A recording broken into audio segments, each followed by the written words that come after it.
he's the best striker in the world. You're not going to get that many minutes over Haaland, are you? But he has played a few minutes, but it's like just behind the striker, but not as like a second striker. I think it's like as a midfielder in a way, or a winger maybe. From what I've seen, it was around that. It's around those areas. Obviously, he's going to be one. He's going to want to be the main man at a team. Yes, he's winning trophies at City, but he's not the main man. He's not getting any minutes. For his career, I bet you he's thinking, look, if a big club comes in for me that I could potentially win trophies at and get more minutes and be the main man at, I'm going to move. And I think that's the exact same thought process that Cole Palmer had at City. He thought, look, I'm just going to be a bench player here. I want to go to a team, a big team that could win titles still, and I could be the main man at. Cole Palmer's proven that. Alvarez should take a look at Palmer and go, you know what? I should join Chelsea. Big club. Need a couple more players to start winning titles again and stuff like that. Let me join them. I think this would be perfect. And I think City as well would only ask for like 55, 60 million maybe for Julian Alvarez. I think it would be the perfect deal for Chelsea. And I would take that in a heartbeat. I don't think his wages would be an astronomical amount either. He fits the owner's under 25 policy as well, by the way. So I do not see no reason why we shouldn't go after Julian Alvarez. He wants more minutes at City. He wants to go to the Olympics because he wants to play more. He wants more minutes. Bring him to Chelsea, man. Bring him to Chelsea. He brings winning mentality. He brings Premier League experience. Gets goals in the Premier League. He's a different profile to Jackson as well. And this is the one thing I like, because maybe in some games against some other teams, you can use Jackson in that game because he suits that profile against that team. And in some games, you could use Alvarez because he suits that profile against that team. I think having different type of profile strikers in the same team is quite good as well. Instead of, let's just say, for example, we went for Goiket and we kept Jackson. I feel like it wouldn't be as good as having Alvarez and Jackson in the same team, because I think Goiket is a similar profile to Jackson. So you get different abilities with the two. Do you know what I'm trying to say? Different stuff. So that they can offer against different teams. So my opinion on it, I would love Julian Alvarez. Let me know in the comments down below what you think about it. Would you take Julian Alvarez? Like I said, take it with a pinch of salt. I'm still waiting for a Fabrizio or a David Ornstein to come out and say, yes, they have an interest. But if it's true, I'm hoping we make an offer. I reckon we could get a deal done if it's true for about 55 million. Maybe 50 mil plus 10 million in add-ons or something. I don't know. But I think that would be perfect for Chelsea. I think it really would be. So now we've got the striker news out of the way. Let's move on to more news. And this is an outgoing bit of news. So the second best bit of news. Jacob Steinberg says this. Conor Gallagher will not be pressured to leave Chelsea. Sources around a potential deal with Villa say he is prepared to bribe his time, raising the prospect of him leaving on a free transfer next summer. So if you don't know already, Conor Gallagher's links right now with clubs are... The clubs that are interested in him are Aston Villa. David Ornstein came out and said that like 2 days ago. It's Aston Villa, Tottenham, and Atletico Madrid, which I think he would fit perfectly at Atletico Madrid, but apparently Atletico Madrid aren't looking to bid or buy Gallagher for around 50 million. That's how much Chelsea want him for, about 50, 45 million. Apparently Atletico Madrid ain't willing to pay that, so I think Atletico Madrid out the equation, but I think he would do brilliant at Atletico Madrid. I think it's tailor-made for Simeone ball. But Aston Villa, Tottenham, do not want him going Tottenham, and I don't think Gallagher would go Tottenham anyway, because Gallagher is proper Chelsea. He's not like Mount. Gallagher is proper Chelsea. But I think he would kind of suit Aston Villa in a way. I don't know, but I think out of all the clubs, I think he would rather go to Aston Villa out of all the clubs. And I think it would be better for him if he went to Aston Villa. He stays in the Premier League, in a top side of Aston Villa, who are a decent side. They've got Champions League football. They're looking to build on their team, on their success of last season. And I think Aston Villa would put down around 45 million for him. I think they would be the club to put that type of money down. Same with Tottenham, but like I said, I think he would rather go to Aston Villa over Tottenham. I think it'd be better for his career as well. I just want to quickly say this about Gallagher. I think he has improved. I think he has improved since the season before last season. I think he really has. And you can tell Gallagher does want to stay at Chelsea, obviously.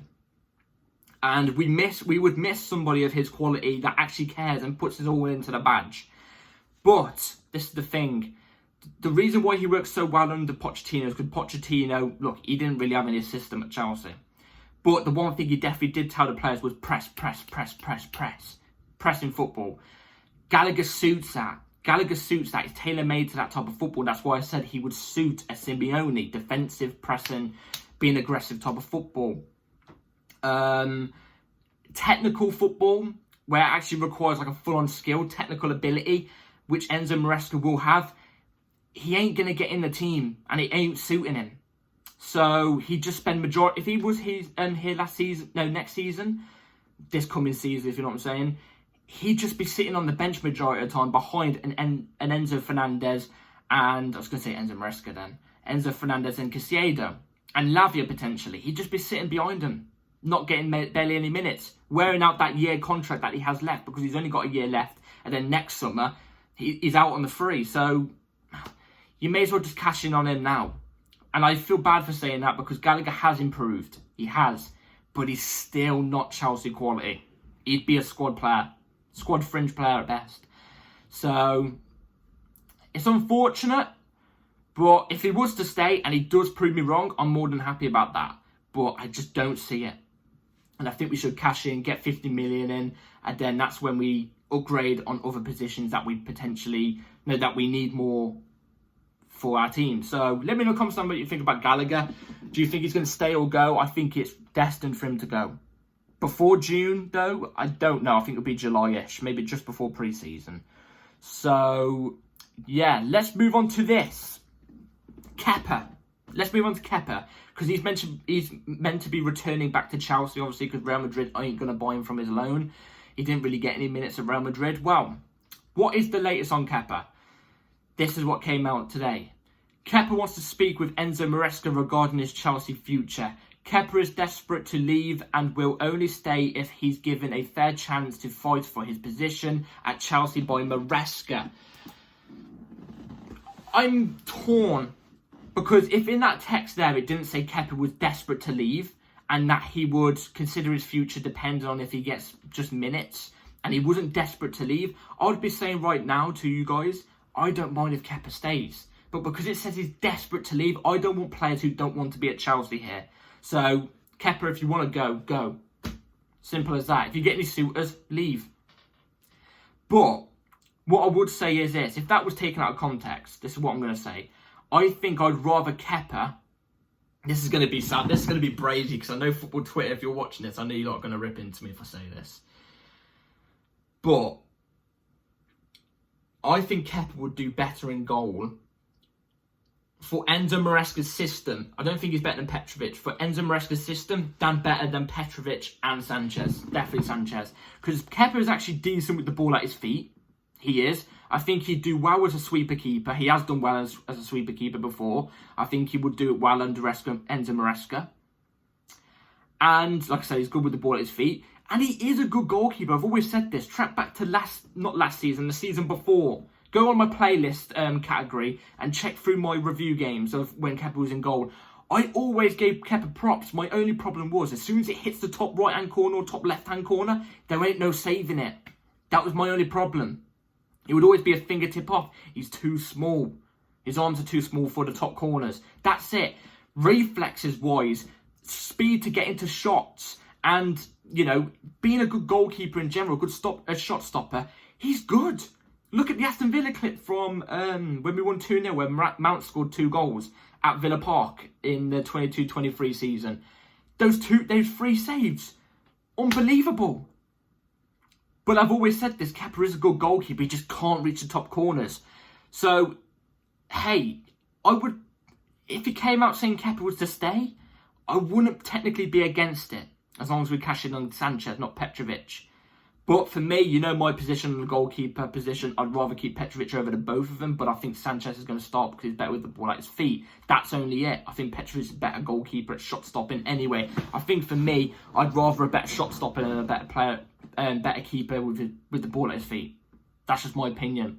And I don't think we should be going for a goalkeeper as well, because there's more positions that we need to upgrade on, like striker, like left back, like a winger. So, and I'd rather spend big money and getting big players in those positions than buying a goalkeeper that we don't really need. So, hey, we're going to have to wait and see. Let me know in the comments down below on that. And then we move on to the last bit of news. I gave you in my last transfer news video, I told you about Lukaku, with the potential that it's not ruled out that he will be leaving Chelsea. He might stay. Well, we finally get a confirmation. So this is the confirmation. So will he stay or will he go? Chelsea will turn down any loan moves for Romelu Lukaku this summer in a bid to sell the Belgium striker in a permanent deal. And I'm just going to quickly say this because I don't want to speak too much about Lukaku, because ever since that interview, he's pissed me off. I don't like him. And he wasn't even that good in a Chelsea shirt. What I'm going to say is, good. Sell him. Don't let any team come in with a loan bid. Ignore it. Even if it has to drag out to the last game of the last day of the transfer window and he doesn't even get sold, chuck him in the under-23s or just release him. I don't care. Just get him gone. Get him gone. I think he came out recently and said he would like to go to Saudi Arabia, and the Saudi Arabian league's on the up or something like that. So Saudi clubs, come in with the money. Come in with the money. But AC Milan were the team that are coming in for the loans. No, thank you. It's either cash or not. I'd say put a 40. If it was me personally, I'd say put 45 million on him, because I thought he did alright in the Serie A last season. Because Serie A, he's tailor-made for that. But it's 38 million that we get for him. That's his release clause. So teams come in with the money, because do not accept loan moves. Not again. Just get him off the wage bill. We free up the wage bill a lot there, and then get some money for him so we can get some transfers going. So yeah. That's it for the news today. Let me know in the comments down below what you all think. Lukaku news, Osimhen. Are you devastated about Osimhen not coming to Chelsea? I think it's confirmed this is over now. Maybe in the future we'll potentially get him. I'm hoping. But it's not happening now. Julian Alvarez as well. Conor Gallagher. Let me know in the comments down below. I'd be very intrigued to know. And yeah, take care all. Like, subscribe, bell notification on, because videos come at any time. And yeah, take care all. Have a good rest of your day. Peace.